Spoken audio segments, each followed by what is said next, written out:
My name's Alana Bray. I'm the owner of Yoga Bound. I'm also a certified yoga therapist. And today in the posture clinic, I'm going to describe how to put your leg through in a Vinyasa Yoga sequence. It's a topic that's rarely talked about, rarely taught in a Vinyasa class. And it's something very common that I see my students don't really know how to do. They don't understand the mechanics of how to put your leg through so that it's stable, that it's fluid, and not kind of jerky and torquey and just trying to get there. So basically, the best way to warm up for it is in some type of posture similar to this. This is a posture that's in hip flexion, which basically means that there is a flexion of the hips. So right here it's bent forward at your hips. And I love this posture because it really demonstrates the point of putting your leg through and the mechanics of what's happening when you're putting your leg through.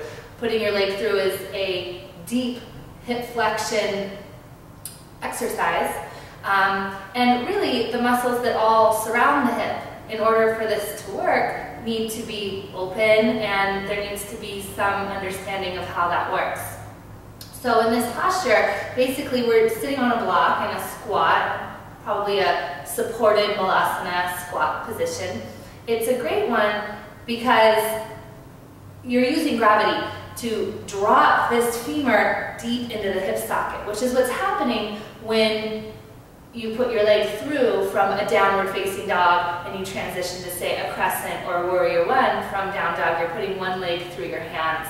And the thing that needs to happen is that the femur needs to center and drop into the hip socket. And in order to do that, the hips need to be open. And the ligaments that surround the hip need to be malleable and open. And that's a big element of the mechanics of this.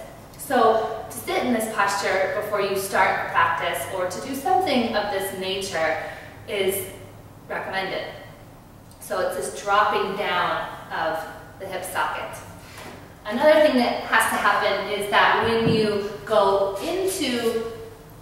from down dog to putting your leg through, it needs to be done on exhale. And what the exhale does, it actually contracts the lower belly. And when you contract the lower belly, you create space between the lower belly and the top of the thigh. And that's another crucial element that needs to happen, is this space created from the inside, the lower belly lifting up inside so the leg can actually fit through and create a deeper amount of hip flexion.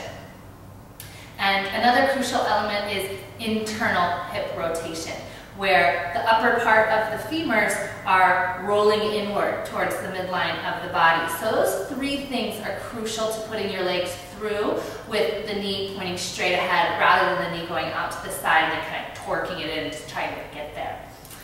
It will take time, but with persistence and understanding of what needs to happen, slowly but surely you will be able to get your leg through with a lot of muscular stability, coordination with the breath, the belly, and this dropping of the femur and the hip socket. So right now I'm going to demonstrate what needs to happen when you're going through, what commonly happens from a downward facing dog.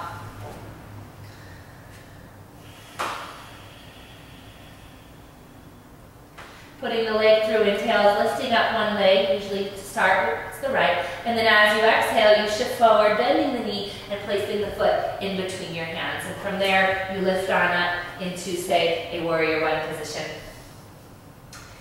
What most people do, is I'll show you from the front,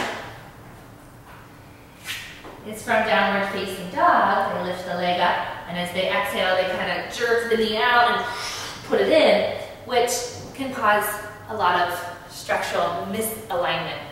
So what needs to happen is that when you, from down dog, lift the leg up, put the leg into internal hip rotation. So you roll the outer part of the femur inward and the inner part of the thigh rolls up towards the ceiling. And you keep this muscular contraction, this internally rotating upper part of the leg. And then as you exhale, contract the belly, round the spine slightly, and keep the knee pointing straight ahead and lower the foot in between the thigh. So that when you're putting the leg through, as you exhale, this internal hip rotation helps to drop the femur deep into the hip socket while it's in this deep hip flexion so that the knee can be pointing straight ahead when you put the leg through. Now, a lot of times when you're practicing and when you're first beginning this, you can only go so far because the ligaments are only open so far. So say if it's here, feel free to use your hand to help bring the leg more forward. But be thorough with that work. And the more and more you do it, the more easier this transition of putting the leg through from a downward facing dog will become. Thank you so much. I hope you have a wonderful day. Namaste.